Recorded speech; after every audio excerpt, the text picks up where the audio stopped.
বলেন লিল্লাহি মুলকুস সামাওয়াতি ওয়াল আরদ, আকাশ মণ্ডলী ও জমিনের রাজত্ব একমাত্র কার?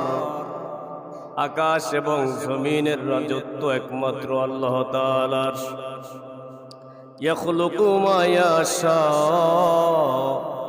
আল্লাহ তাআলা যা ইচ্ছা তাই সৃষ্টি করতে পারেন, তাই সৃষ্টি করেন। ইয়াহাবু লিমান ইয়াশাউ ইনাসা, আল্লাহ তাআলা যাকে ইচ্ছা তাকে কন্যা সন্তান দান করেন। ওয়া ইয়াহাবু লিমান ইয়াশাউ যুকুর, আর আল্লাহ তাআলা যাকে ইচ্ছা তাকে ছেলে সন্তান পুত্র সন্তান দান করেন। এটা কার ইচ্ছা? আরো জোরে বলি, কার ইচ্ছা?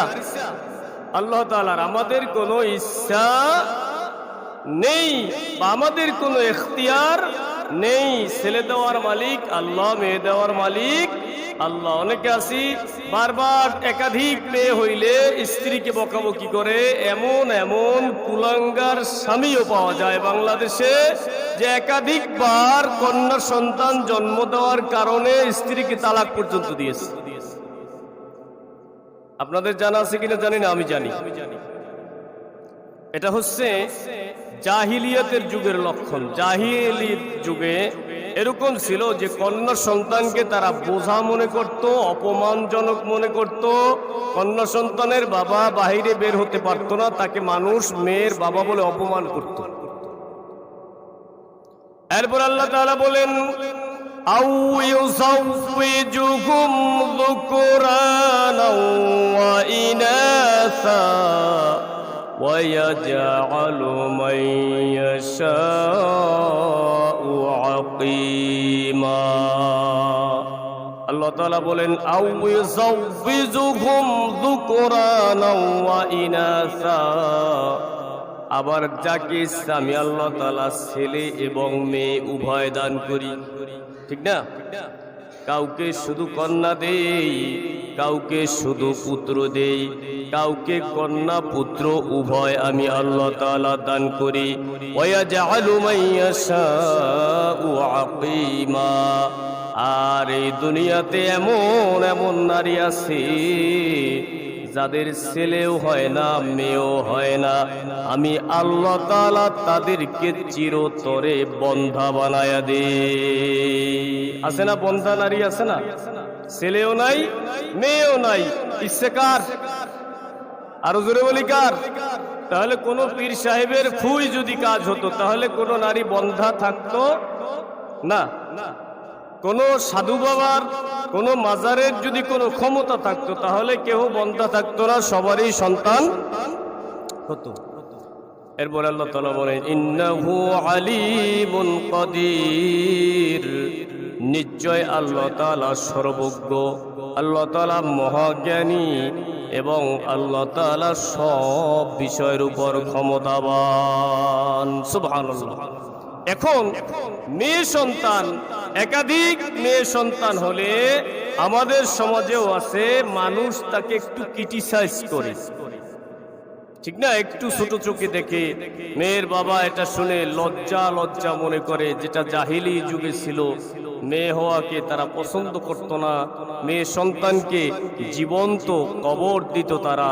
কতটা নির্লজ্জ ছিল, কতটা অন্ধকার ছিল সেই যুগ। ওই যুগেই মুহাম্মদুর রাসূলুল্লাহ সাল্লাল্লাহু আলাইহি ওয়াসাল্লামকে আল্লাহ তাআলা পাঠিয়েছেন। তিনি মেয়েদের বাবাদের ইজ্জতকে বাড়িয়ে দিয়েছেন। সুবহানাল্লাহ, সুবহানাল্লাহ। রাসূল বলেছেন যে এই আয় তোমরা, আমি আল্লাহ তাআলার কাছে সন্তান চেয়েছি, আল্লাহ তাআলা আমাকে কন্যা সন্তান দান করেছেন। খবরদার কন্যা সন্তানকে তোমরা গালি দিও না।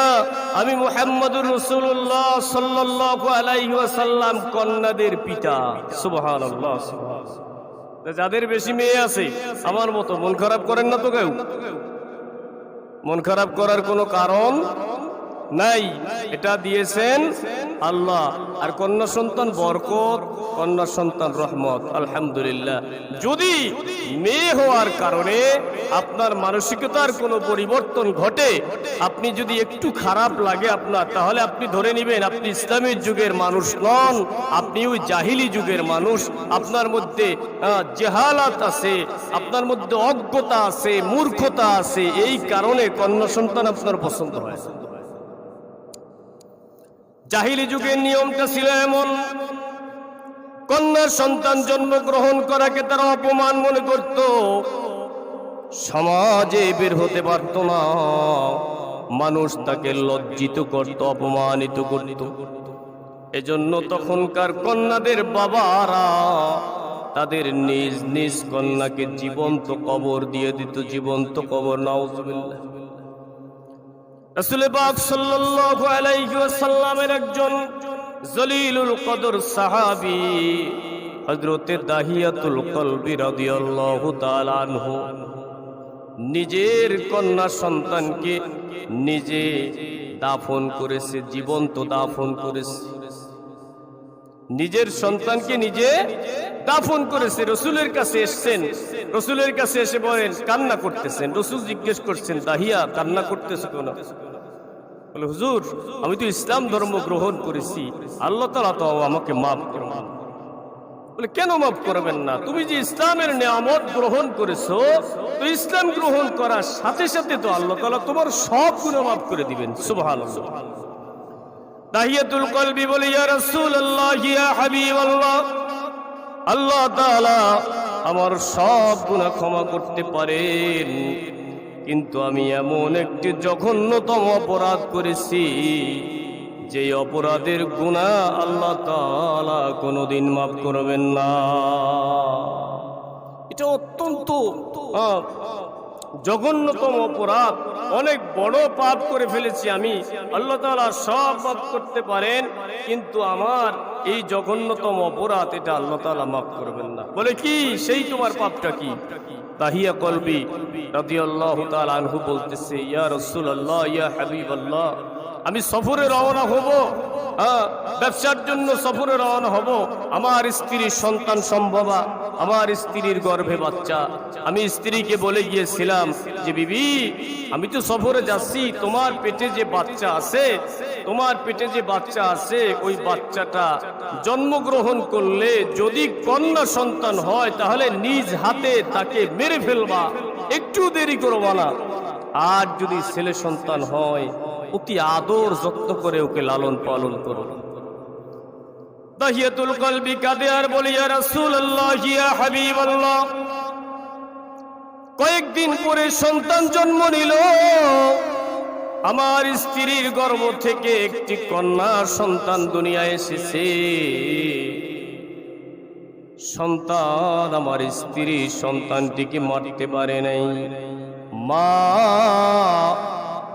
কত মায়া আল্লাহ তাআলা মায়ের মধ্যে দিয়েছেন, যেটা মা সারা পৃথিবীর আর কেউ বুঝে। কোন মা কি সন্তান মারতে পারে? সম্ভব না। বাবাই তো পারে না, তাহলে মা কি করে মারবে? ইয়া রাসূলুল্লাহ, ইয়া হাবিবাল্লাহ,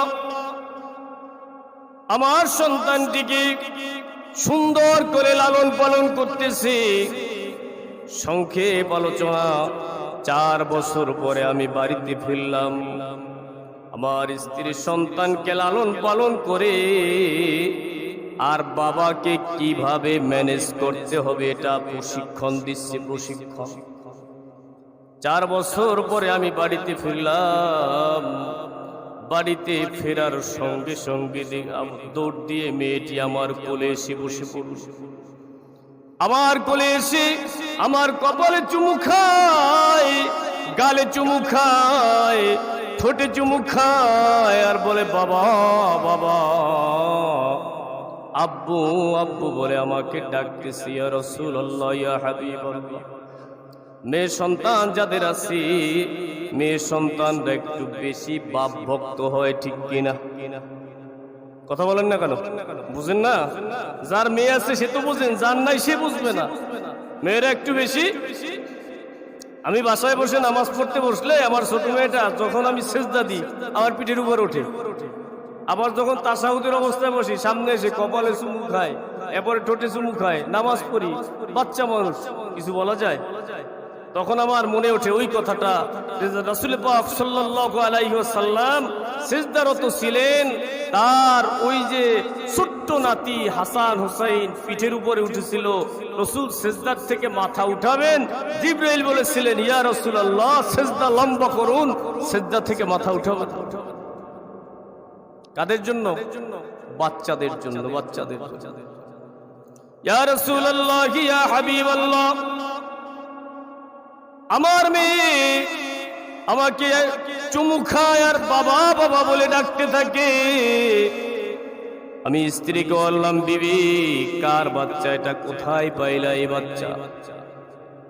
স্ত্রী আমাকে সব ঘটনা খুলে বলল, ডেকে ডেকে বলে স্বামী হে এটা আপনার এই ঔরজাত সন্তান, আমি সন্তানটিকে মারতে পারি নাই, তাকিয়ে দেখেন আপনার মতো কত সুন্দর তার চেহারা হয়েছে, তাকিয়ে দেখেন কত সুন্দর চেহারা, এই জন্য তার নাম রেখেছি আমি সুন্দরী, মানে জামিলা।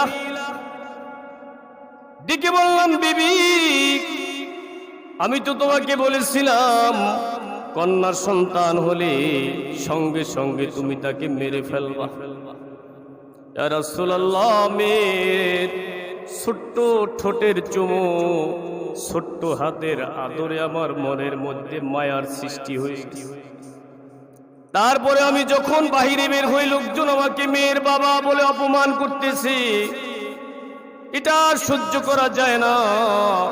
রাতের বেলায় বাড়িতে এসে বালিশের সঙ্গে মাথা দিয়া আমি হিসাব করতেছি আমি যে মেয়ের বাবা, সমাজে মুখ দেখাতে পারি না, এই কলঙ্ক নিয়ে আমি বেঁচে থাকতে চাই না, সুতরাং এই মেয়েকে অবশ্যই দুনিয়া থেকে বিদায় করতে হবে। সকালবেলা আমি জামিলার মাকে বললাম এই জামিলার মা, জামিলাকে তুমি সুন্দর করে গোসল করায়া দাও, সুন্দর করে সাজায়া দাও, আমি জামিলাকে নিয়ে একটু বেড়াতে যাব। ইয়া রাসূলুল্লাহ ইয়া হাবিবাল্লাহ, আমার বিবি মনে মনে ভাবছে হয়তো বাবার মেয়ের প্রতি একটা টান, একটা ভালো লাগা, একটা ভালোবাসা বাবার মনে জন্ম নিয়েছে। আমার স্ত্রী জামিলাকে সুন্দর করে গোসল করায়া সুন্দর পোশাকে সাজাইয়া আমার হাতে তুলে দিলেন। মেয়েটিকে নিয়ে আমি হাঁটতে শুরু করলাম মরুভূমির দিকে। নবী গো আমি হাঁটছি, কখনো মেয়ে আমার সামনে যায়, কখনো আমার পিছনে হাঁটে। 4 বছরের বাচ্চা আমরা যারা নিয়ে হাঁটছি, কখনো বাবার আঙ্গুল ধরে ধরে হাঁটে, ঠিক কিনা? ঠিক না? আপনাদের মনে হয় কোনো অভিজ্ঞতাই নাই, বাচ্চা নিয়ে হাঁটেন নাই কোনো সময়? কখনো সামনে যায়, কখনো পিছনে থাকে, আবার কখনো আঙ্গুল ধরে ধরে হাঁটে। ইয়া রাসূলুল্লাহ ইয়া হাবিবাল্লাহ, মরুভূমির মধ্যে চলে গেলাম। মেয়েটাকে একটা জায়গায় বসাইয়া আমি গর্ত খনন করা শুরু করলাম, গর্ত খনন করা শুরু করলাম। গর্ত খনন করতে গিয়ে মাটি ধুলাবালি ছিটে ছিটে আমার গায়ে লাগে, দাড়িতে লাগে। আমার ছোট্ট মেয়েটা কুচি হাত দিয়ে আমার দাড়ি পরিষ্কার করে দেয়, আমার জামা কাপড় পরিষ্কার করে দেয়, আর বলে বাবা এই প্রচন্ড রৌদ্রের মধ্যে কেন তুমি গর্ত খনন করতেছো? আমার শরীরের ঘামটা তার জামা দিয়ে মুছায়া দেয়। আমাদের যাদের মেয়ে আছে এরকম আদর মেয়েরা কিন্তু বাবারে করে, ঠিক কিনা জোরে বলেন? যার মেয়ে নাই তার কিন্তু এই আদরটা আসলে সে পায় না। তাইলে ছেলে আর মেয়ে, আগেই বলেছি দেওয়ার মালিককে, আরো জোরে বলেন দেওয়ার মালিককে। ইয়া রাসূলুল্লাহ আমি মনে মনে বলতেছি এই জামিলা কি জন্য আমি গর্ত খনন করতেছি, একটু পরে তুমি টের পাইবা। মেয়েকে আমি বললাম একটু দূরে গিয়ে বসো, গর্তটা খনন করি, তারপরে দেখবা। আমার গর্ত খনন করা কমপ্লিট হয়ে গেছে। এবার মেয়েকে আমি বললাম, এ জামিলা আসো, এসে দেখো গর্তের মধ্যে কি যেন দেখা যায়। ইয়া রাসূলুল্লাহ, আমি দৌড় দিয়ে আমার মেয়েটি চলে আসলো। গর্তের কিনারে দাঁড়াইয়া ডেকে ডেকে বলে, বাবা কই গর্তের মধ্যে কি দেখা যায়? আমি তো কিছুই দেখতে পাই না। আমি বললাম, জামিলা আর একটু কিনারায় আসো, ঠিকই দেখতে পারো। মেয়ে আমার গর্তের একেবারে কিনারায় চলে আসছে। অমনি আমি ধাক্কা দিয়ে আমার মেয়েটাকে গর্তের মধ্যে ফেলে দিয়েছি। গর্তের মধ্যে পড়ে মেয়েটি বুঝতে আর বাকি নাই যে আমার বাবা আমাকে এখন হত্যা করবে। ডেকে ডেকে বলে, বাবা কি জন্য গর্ত খনন করেছো? আমি বুঝেছি, আমি তোমাকে বাবা ডাকলে যদি তোমার অসম্মান হয়, সমাজে যদি তুমি মুখ দেখাইতে না পারো, বাবা আমার জানটা একটু ভিক্ষা দাও, আমাকে মাইরো না বাবা। আমি জীবনে তোমাকে আর কোনোদিন বাবা ডাকবো না। আমি এই দেশ থেকে দেশান্তরিত হয়ে যাব, অন্য কোথাও চলে যাব, কোনোদিন তোমাকে আমি ডাকবো না। ইয়া রাসূলুল্লাহ, আমি মেয়ের কথার দিকে কোনো কান দিলাম না জিহালাতের কারণে। পাথরের টুকরা আমি নিক্ষেপ শুরু করলাম। প্রথম টুকরাটা মেয়ের কপালে লেগে রক্ত ছিটকে এসে আমার শরীরে লাগে।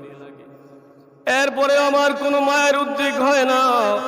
মেয়েটি চিৎকার করে বলতেছে, বাবা আমাকে তুমি মেরো না, একবার তুমি আমার জানটা ভিক্ষা দাও বাবা। আমি তোমার কাছ থেকে অনেক দূরে চলে যাব, তোমাকে আমি কোনোদিন বাবা বলে ডাকবো না। আমি মেয়ের কোনো কথা শুনি নাই। একের পর এক পাথর মারতে মারতে যখন মেয়েটি বুক পর্যন্ত দেবে যায়, তখন মেয়ে হাত দুটো উপরে উঠাইয়ে বলে, বাবা শেষবারের মতো বলি, আমাকে তুমি জানটা ভিক্ষা দাও, কোনোদিন তোমাকে বাবা বলে ডাকবো না। আমি বহুদূর চলে যাব, মেয়ের কোনো কথা আমি শুনি না ইয়া রাসূলুল্লাহ। তখন আমার মেয়ে বলে, বাবা তোমার মতো নিষ্ঠুর বাবা এই পৃথিবীতে আর মনে হয় দ্বিতীয় জন নাই। তাহিয়াতুল কলবি কাঁদে, চোখের পানি পড়তেছে। রাসূল পাক সাল্লাল্লাহু আলাইহি ওয়াসাল্লাম ঘটনা শুনে নবী পাকের চোখের পানি গাল বেয়ে দাড়ি ভিজে ভিজে পানি পড়তেছে। তাহিয়া এবার বলতেছে, নবী শেষ পর্যন্ত জীবন্ত মাটি চাপা দিয়ে আমি চলে আসলাম। ইয়া রাসূলুল্লাহ, আজকে অনেক দিন হয়ে গেছে, আমি তাহিয়া একটা রাত ঘুমাতে পারি না। চক্ষু বন্ধ করলেই আমার মেয়ের চিৎকারটা কানে ভেসে আসে। মেয়ে যেন বলতেছে, বাবা একটিবারের জন্য প্রাণ ভিক্ষা দাও, কোনদিন আমি তোমাকে আর বাবা ডাকবো না। আমি দেশান্তরিত হয়ে যাব, আমি অনেক দূরে চলে যাব, তোমার সামনে কখনো আসবো না, একটিবারের জন্য আমাকে বাঁচাও ইয়া রাসূলুল্লাহ। এই চিত্রটা আমার সামনে ভেসে উঠে, আর চোখ বন্ধ করলেই আমি এই চিত্রটা দেখি, আমার কানে ওই আওয়াজটা ভেসে আসে, ও নবী জীবনে আমি যত গুনাহ করেছি সব গুনাহ আল্লাহ তাআলা ক্ষমা করতে পারেন, কিন্তু এই যে কঠিন একটা অপরাধ করলাম, এই কঠিন গুনাহ আল্লাহ তাআলা কোনোদিন হয়তো মাফ করবেন না। নবী আমার কাঁদতেছেন আর কাঁদতেছেন, দাড়ি বেয়ে চোখের পানি পড়তেছে। রাসূলের চেহারার পরিবর্তন হয়ে গেছে। নবী হাউমাউ করে কেঁদে দিয়ে বলেন, এই সাহাবীরা এত নিষ্ঠুর মনের মানুষ কি দুনিয়ায় থাকে? এত কঠিন দিলের মানুষ কি দুনিয়ায় থাকে? নবী আমার বললেন, এই দাহিয়া, আল্লাহ তাআলার কুদরতি দিলে কোটি কোটি গুণ মায়া, কোটি কোটি গুণ মায়া। তুমি যখন এই ইসলাম গ্রহণ করেছো, তুমি যে তওবা ইস্তেগফার করেছো, ওই ইসলাম গ্রহণ আর তওবার কারণে আল্লাহ তাআলা তোমার জীবনের সব গুনাহগুলো ক্ষমা করে দিয়েছেন। সুবহানাল্লাহ। দাহিয়াতুল কলবিকে আল্লাহ তাআলা এত কবুল করেছেন, তওবার মতো তওবাটা ছিল তওবার মতো তওবা, এত কবুল করেছেন যে দাহিয়াতুল কলবির চেহারা ছিল সুন্দর। আল্লাহ তাআলা এত কবুল করেছেন যে জিবরাইল আলাইহিস সালাতু ওয়াস সালাম দাহিয়াতুল কলবির সূরত নিয়া বহুবার দুনিয়ার জমিনে ওহী নিয়ে এসেছেন। সুবহানাল্লাহ। ভাইরা আমার, বন্ধুরা আমার, এটা ছিল জাহিলিয়াতের যুগের ইতিহাস। বর্তমান যুগে কন্যা সন্তান হওয়ার কারণে কোনো বাবা যদি নিজেকে ছোট মনে করেন, কেউ যদি অপমান বোধ মনে করেন, তাইলে আমি মনে করবো আপনি ইসলামের যুগের মানুষ নন, আপনি জাহিলি যুগের মানুষ। ইসলাম বলতে আপনার মধ্যে কিছুই নাই। কারণ কন্যা সন্তান হচ্ছে রহমত, কন্যা সন্তান হচ্ছে বরকত। এজন্য কন্যা সন্তান হলে মন খারাপ করা যাবে? আরো জোরে বলেন, যাবে? আল্লাহ রাসূল সাল্লাল্লাহু আলাইহি ওয়াসাল্লাম বলছেন, যার ঘরে 3টি কন্যা সন্তান হয়, ওই সন্তানদেরকে যদি দ্বীন ইসলাম শিখিয়ে, দ্বীন ইলম শিখিয়ে সৎ পাত্রস্থ করতে পারে, নবী 2টা আঙ্গুল দেখিয়ে বলেছেন, কাহাতাইন, এই সাহাবীরা, আমার এই আঙ্গুল 2টা যেমন পাশাপাশি, ওই কন্যা সন্তানের মা এবং বাবা জান্নাতের মধ্যে আমি নবী এবং ওই সন্তানের মা বাবা এরকম পাশাপাশি থাকবো। সুবহানাল্লাহ। আল্লাহর নবী অন্য হাদিসের মধ্যে বলেছেন, যখন কারো ঘরে কন্যা সন্তান জন্মগ্রহণ করে, আল্লাহ তাআলা ওই ঘরে তার রহমতের ফেরেশতা পাঠান। ফেরেশতারা এসে বলে, হে ঘরের বাসিন্দারা, তোমাদের উপর সালাম। সুবহানাল্লাহ, সুবহানাল্লাহ। হে ঘরের বাসিন্দারা, তোমাদের উপর সালাম। ফেরেশতারা ওই কন্যা সন্তানকে নিজেদের পাখার ছায়াতলে নিয়ে নেন। ফেরেশতাদের হাত সন্তানের মাথায় বুলান আর ডেকে ডেকে বলতে থাকেন, এটা একটা দুর্বল দেহ, এটা একটা দুর্বল দেহ থেকে বের হয়ে এসেছে। এই দুর্বল দেহটি যে সঠিকভাবে লালন পালন করবে, আল্লাহ তাআলার সন্তুষ্টির উদ্দেশ্যে সঠিকভাবে লালন পালন করবে, দ্বীন ইলম শিখাবে, সৎপাত্রস্থ করবে, আল্লাহ পাক রব্বুল আলামিন কিয়ামতের ময়দানে ওই বাবা আর মাকে, এই সন্তানকে নাজাতের ওসিলা বানায়া দিবেন। সুবহানাল্লাহ, সুবহানাল্লাহ। এজন্য আমাদের মধ্যে এরকম কোন ধ্যান ধারণা থাকতেই পারবে না যে আমার 3টা মেয়ে 4টা মেয়ে, মানুষ কি বলবে।